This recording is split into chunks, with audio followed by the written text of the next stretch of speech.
नमस्कार, मैं हूं दीपाली राणा। आप देख रहे हैं योर मनी, हमारा स्पेशल शो जो हम अपने व्यूअर्स की मदद करने के लिए लेकर आते हैं ताकि उन्हें सिखा सके कि आप बेहतर फाइनेंशियल प्लानिंग कैसे कर सकते हैं, कैसे अपने गोल्स को पूरा कर सकते हैं, कैसे एक सही और सटीक पोर्टफोलियो प्लानिंग होनी चाहिए। आप भी आ सकते हैं योर मनी में, अपने क्वेश्चंस पूछ सकते हैं हमारे एक्सपर्ट से। तरीका बेहद आसान है शो में पार्टिसिपेट करने का। आप various social media platforms, WhatsApp या ईमेल के थ्रू जुड़ सकते हैं। 7045220000 हमारा व्हाट्सएप नंबर है। आप अपने सवाल हमें भेज सकते हैं ईमेल के थ्रू भी। yourmoney@nw18.com हमारी ईमेल आईडी है। और आप फेसबुक, ट्विटर पर जाइए, शो को आप लाइव भी देखिए और अपने क्वेश्चंस आप पोस्ट भी कर सकते हैं #AskAwaz योरमनी लिखकर। आज आपकी सभी क्वेरीज को आंसर करने के लिए मनी मंत्रा के फाउंडर विरल भट्ट हमारे साथ बने हुए हैं। विरल नमस्कार, स्वागत है आपका। और आज इनफैक्ट क्वेरीज लेंगे, उससे पहले 80-20 रूल को समझने की कोशिश करते हैं कि पैरेटो प्रिंसिपल एग्जैक्टली होता क्या है। जब फाइनेंशियल प्लानिंग की बात आती है तो 80-20 रूल की क्या रेलेवेंस है, प्लीज़ बताइए। शुक्रिया दीपाली, आपने ये शो पे बुलाया। काफ़ी इंटरेस्टिंग है। देखिए दीपाली, हमने बहुत बार शो पर कहीं ना कहीं कुछ प्रिंसिपल्स के बारे में बात की होगी। ऐसा ही एक प्रिंसिपल जो है वो है 80-20। अभी 80-20 प्रिंसिपल यानी क्या, पहले तो इसका थोड़ा सा बैकग्राउंड मैं बताना चाहूँगा दर्शकों को।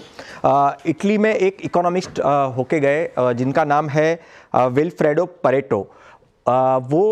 उन्होंने एक्चुअली उनके वहाँ पे 19th सेंचुरी में क्या हुआ कि जो इटली में जो 80% जो लैंड थी वो किसके हिस्से में आती थी, जो वहाँ की 20% पॉपुलेशन है उनके हिस्से में आती थी। और तब से ये जो 80-20 19th सेंचुरी से जब से ये 80-20 का जो रूल है अलग अलग डोमेन में लोग अप्लाई करने लगे और काफ़ी जगह पे तो काफ़ी अच्छी तरीके से कारगर साबित हुआ है। फाइनेंस की बात करें तो मुझे लगता है डेफिनेटली फाइनेंस में भी कहीं ना कहीं ये 80-20 का रूल अप्लाई होता है, लोग कर सकते हैं। हालांकि लोगों को समझना ये ज़रूरी है और मैं ये बताना चाहूँगा कि देखिए बहुत ही सब्जेक्टिव होता है, पर्सन टू पर्सन डिफर भी होता है, बट कहीं ना कहीं ये 80-20 रूल को समझने की बहुत ही ज़रूरत है। मार्केटिंग में डेफिनेटली काफ़ी अच्छी तरीके से अप्लाई होता है और सक्सेस होता हुआ दिखा है। सिमिलरली फाइनेंस में कैसे होता है, मुझे लगता है 3 से 4 चीज़ें हमको पहले समझनी चाहिए 80-20 के संदर्भ में। पहले तो 20% of your investment might generate 80% of your returns. यानी ऐसा कहते हैं कि आपका जो ओवरऑल पोर्टफोलियो है वो उसका जो 20% का जो इन्वेस्टमेंट है, आपका पूरा पोर्टफोलियो में से जो 20% का जो इन्वेस्टमेंट्स है वो आपका 80% का रिटर्न जनरेट करके दे सकता है। अभी हम स्पेंडिंग करते हैं, हम हमेशा बजटिंग की बात करते हैं, एक्सपेंसेस के बारे में बात करते हैं, अनवांटेड एक्सपेंसेस के बारे में बात करते हैं। 20% ऑफ योर स्पेंडिंग जो आप स्पेंड करते हो, 20% स्पेंडिंग, वो आपके 80% लीकेजेस करते हैं आपके फाइनेंसिस पे, राइट।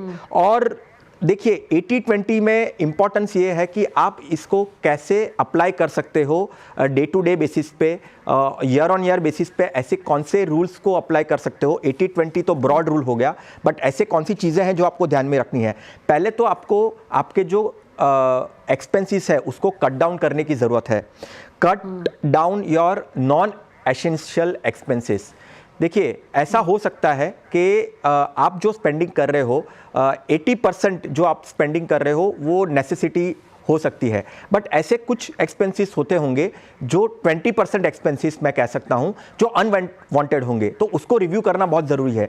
साल अभी शुरू हुआ है, डेफिनेटली ये 80-20 का रूल इस तरह से इसमें ये जो हमारे एक्सपेंस है उसमें से देखकर उसको अप्लाई कर क्या चेंजेस कर सकते हैं वो सोचना है। फिर हाई यील्ड इन्वेस्टमेंट्स। अभी देखिए हम हमेशा डाइवर्सिफिकेशन की बात कर रहे हैं, यहाँ पे भी हम डाइवर्सिफिकेशन तो इम्पॉर्टेंट है ही, बट ये भी सोचना ज़रूरी है दर्शकों को कि जो वो इन्वेस्टमेंट्स कर रहे हैं उसमें से ऐसा पार्ट होगा, यानी ऐसा 80% पार्ट ऐसा होगा जो सबसे ज़्यादा रिटर्न्स हायर जनरेट करके देता होगा। तो यहाँ पे ये समझना है कि ये जो 20% जो है वो 20% कैसे उसको और अच्छी तरीके से वो हाई रिटर्न्स की तरफ लेकर जा सकता है। शायद से वो इक्विटी हो सकता है, इक्विटी में वो मिड कैप या स्मॉल कैप हो सकता है। तो ये एनालिसिस करना है कि भाई पोर्टफोलियो में कौन सा परसेंटेज ऑफ एसेट है जो ज़्यादा रिटर्न्स दे रहा है, या कौन सा ऐसा परसेंटेज हायर है जो रिटर्न्स नहीं दे रहा है, तो उसके ऊपर फोकस करके कैसे वो पोर्टफोलियो को ज़्यादा से ज़्यादा रिटर्न कर सकते हैं। और तीसरा इंपॉर्टेंट एक ये है कि डेट मैनेजमेंट। अभी देखिए हमारा जो डेट होंगे हमारे पोर्टफोलियो में, शायद से हमने कार लोन ली होगी, शायद से हमने होम लोन किया होगा, शायद से हमने पर्सनल लोन किया होगा। तो जो हायर इंटरेस्ट रेट वाले जो डेट है, अगर मैं ऐसा कहता हूं कि भाई देखिए 80% शायद से ऐसे हो सकते हैं कि जो शायद से लोअर इंटरेस्ट रेट वाले डेट होंगे जो हायर साइड पे होंगे, बट जो 20% है वो अगर हायर साइड पे है तो उसको कैसे मैं रीएडजस्ट कर कर 80% मेरे पास लेके जा सकता हूं।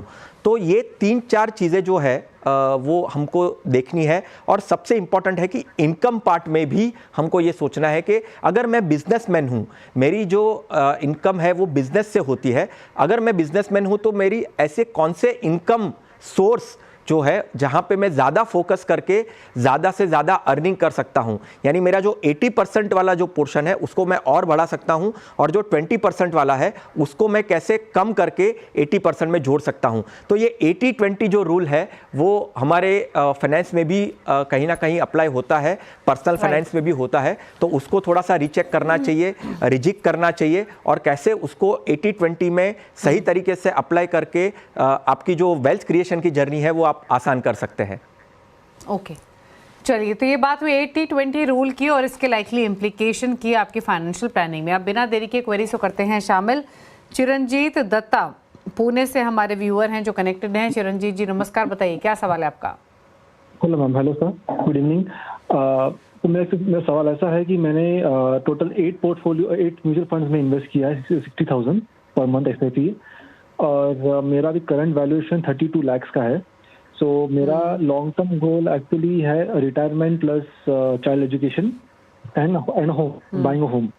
बट सो मेरा like I want to get around returns around 10 to 15 crores का my plan is upon. So is it possible that I can achieve it by this SIP, or I have to modify with my portfolio and then I have to again update it?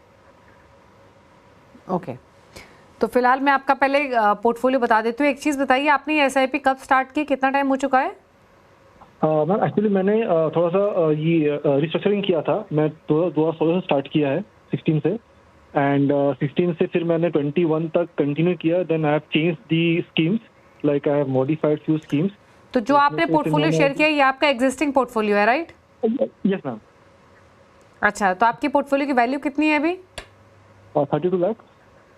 32 lakhs, okay. 15 to 20 years का आपका time horizon है?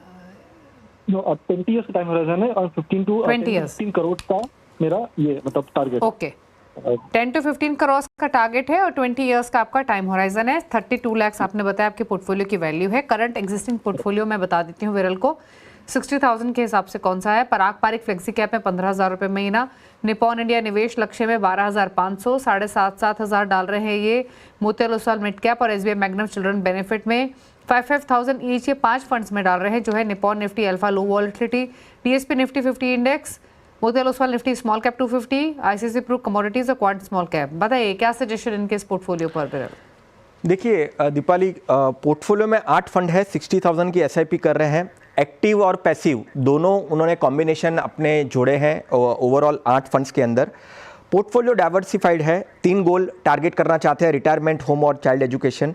निवेश लक्ष्य जो date fund है काफ़ी अच्छा long term debt fund है, उसमें बने रहिए। आप आपके जो child education point of view से आप पैसा जमा करने का सोच रहे हैं या रिटायरमेंट के पॉइंट ऑफ व्यू से कर रहे हैं, तो डेट के एलोकेशन के पॉइंट ऑफ व्यू से ये फंड काफ़ी अच्छा है, उसमें बने रहिए। तो फंड्स में तो डेफिनेटली कोई चेंजेस ऐसे करने की ज़रूरत नहीं है। एक्टिव और पैसिव दोनों का काफ़ी कॉम्बिनेशन अच्छा है। हम अगर गोल अचीवमेंट की बात करें वैल्यू के पॉइंट ऑफ व्यू से, अभी के 30 लाख अगर मैं जोड़ दूं और आने वाले 15 सालों में 12% अनुमान से कम वो 6 करोड़ 30 लाख का कॉर्पस जुटा पाएंगे, और 20 सालों में, आने वाले 20 सालों में 12% अनुमान से कम 6 करोड़ के आसपास का वो कॉर्पस इकट्ठा कर पाएंगे।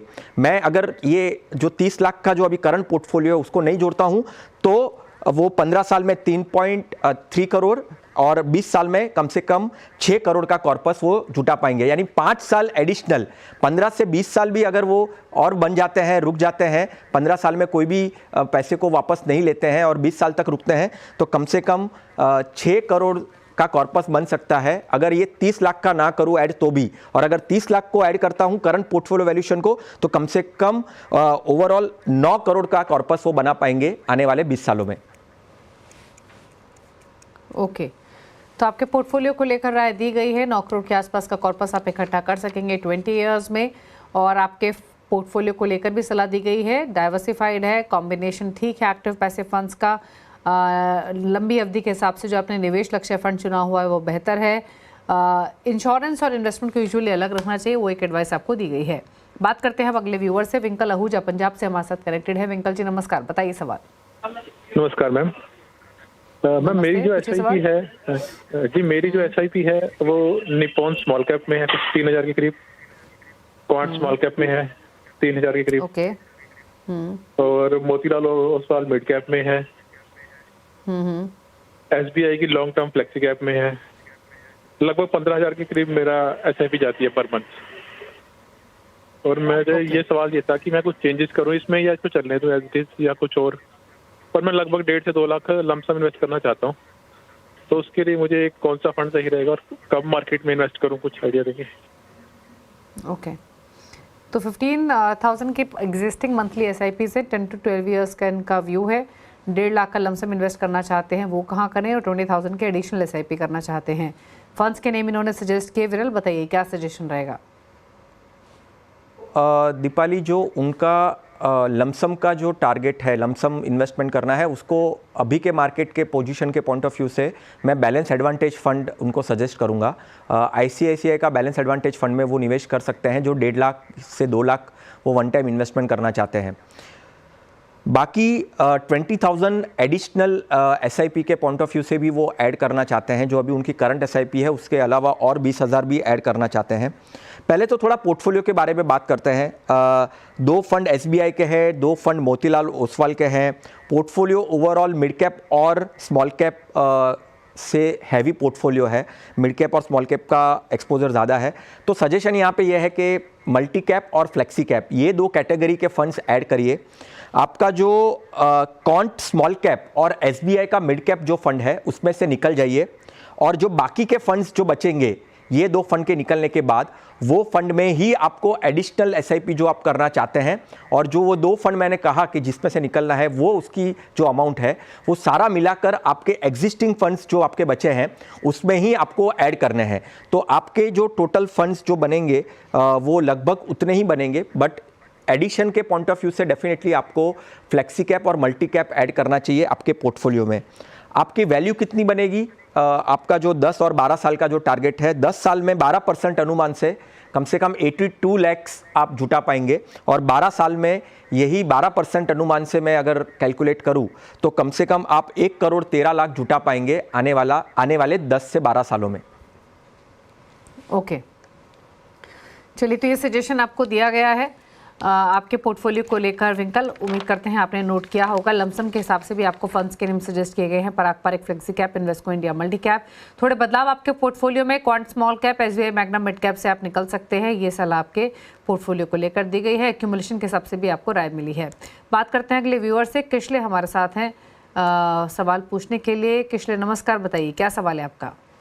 हाँ नमस्ते मैडम, हम बोल रहे हैं ना कि टोटल मेरा 7 इक्विटी फंड है। 15 साल में हमको 1 करोड़ चाहिए, और टोटल मैं 11,000 का पर मंथ से एसआईपी कर रखा हूँ।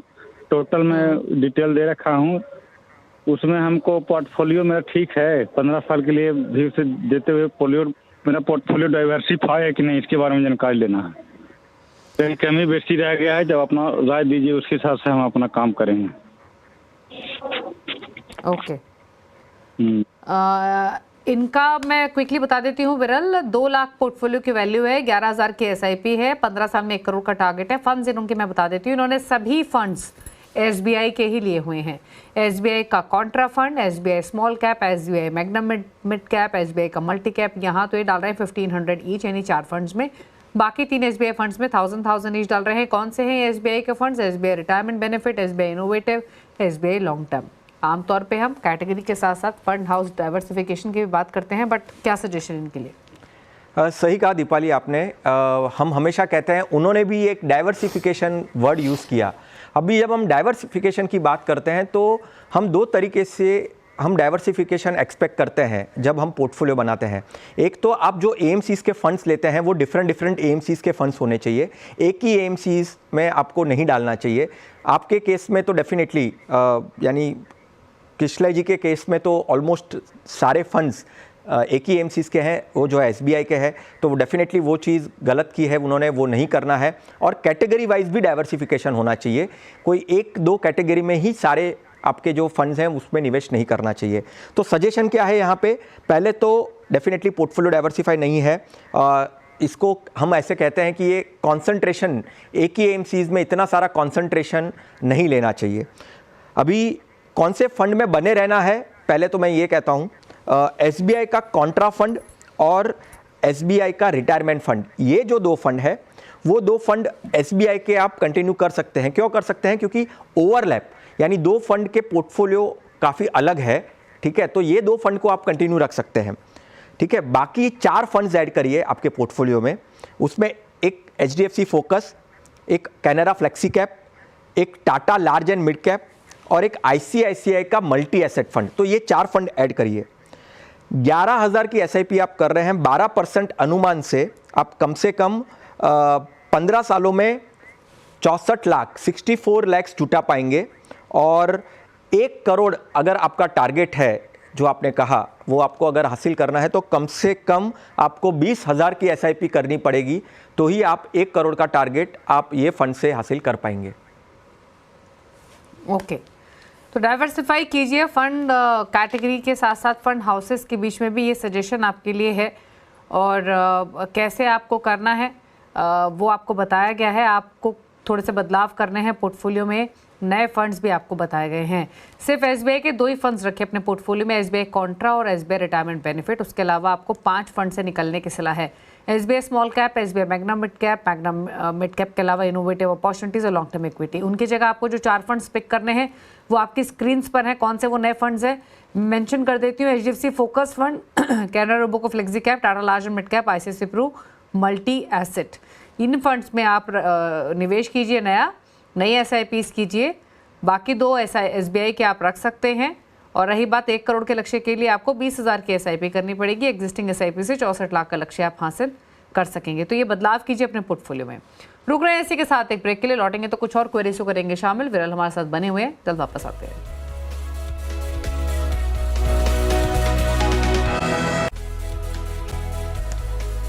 आप देख रहे हैं यो मनी और मनी मंत्रा के फाउंडर विरल भट्ट हमारे साथ बने भी क्वेरीज को आंसर करने के लिए सवाल लेते हैं कुछ और। एक ईमेल के थ्रू सवाल ले लेते हैं जो हमें विशाखा ने सेंड किया है और इंदौर से भेजा है। 32 साल इनकी उम्र है, 20,000 की एसआईपी कर रही हैं। फिलहाल पोर्टफोलियो की वैल्यू है 20 लाख। सवाल इनका क्या है? सवाल इनके 2 हैं। पहला ये कि 10 साल में 2 करोड़ का लक्ष्य हासिल करने के लिए कितना एडिशनल एसआईपी करनी पड़ेगी। दूसरा सवाल है 40,000 के ऑलरेडी एडिशनल एसआईपी प्लान कर रही हैं, तो ये टोटल एसआईपी इनके 60,000 पर मंथ के आगे जाते हुए हो सकती है। फंड्स कौन से हैं क्विकली मैं इनका पोर्टफोलियो बता देती हूँ। Canara Robeco emerging equities, Canara Robeco का ही blue chip, Tata digital India, SBI technology, ICICI Pru technology और एक्सिस ब्लू चिप। ये तो वो फंड्स हैं जहाँ पर 2-2 हज़ार की राशि डाल रही हैं। 4,000 रुपये महीना डाल रही हैं कैनरा रोबोको स्मॉल कैप में, 1,000 रुपये महीना डाल रही हैं कोटक स्मॉल कैप में, क्वांट स्मॉल कैप में 3,000 रुपये महीना। तो स्मॉल कैप के भी काफ़ी सारे फंड्स हैं इनके पास। बताइए क्या सजेशन इनके पोर्टफोलियो को लेकर? देखिए, करंट पोर्टफोलियो उनका 10 लाख का है, तो 20,000 की एसआईपी है, 40,000 करना चाहते हैं। पोर्टफोलियो देखें तो डेफिनेटली एएमसी वाइज डाइवर्सिफाइड नहीं है। कैनरा रोबोको के 3 फंड्स हैं, 3 सेक्टोरियल फंड्स लिए हैं, 2 स्मॉल कैप फंड है। ओवरऑल अगर पोर्टफोलियो की बात करें तो डेफिनेटली काफ़ी सजेशन है यहाँ पे। निकल जाने के लिए मैं कहता हूँ कैनरा रोबेको का जो ब्लू चिप फंड है उसमें से निकल जाइए, एसबीआई का टेक्नोलॉजी फंड है उसमें से निकल जाइए, आईसीआईसीआई का टेक्नोलॉजी फंड है उसमें से निकल जाइए, कॉन्ट का स्मॉल कैप फंड है उसमें से निकल जाइए और कैनरा रोबेको का स्मॉल कैप फंड है उसमें से भी निकल जाइए। यानी 5 फंड में से निकलना है। किस में बने रहना है? कैनरा रोबेको का emerging fund, Tata digital fund, Kotak का स्मॉल कैप और एक्सिस का ब्लू चिप फंड। तो ये 4 फंड में बने रहिए, ठीक है। और अभी ऐड करने होंगे क्योंकि 5 में से निकलने की सलाह है, तो 3 फंड यहाँ से मैं सिर्फ कह रहा हूँ कि ऐड करिए। एक तो HDFC का फोकस फंड, पराग परिक का फ्लेक्सी कैप फंड और इन्वेस्टको का मल्टी कैप फंड। रही बात टारगेट की, 10 साल में अगर वो 20,000 की SIP से 40,000 की SIP अगर वो प्लान कर रहे हैं तो टोटल अगर 40,000 की SIP कर देते हैं तो 12% अनुमान से कम 1,20,00,000 जितना वो जुटा पाएंगे 12% अनुमान से आने वाले 10 सालों में।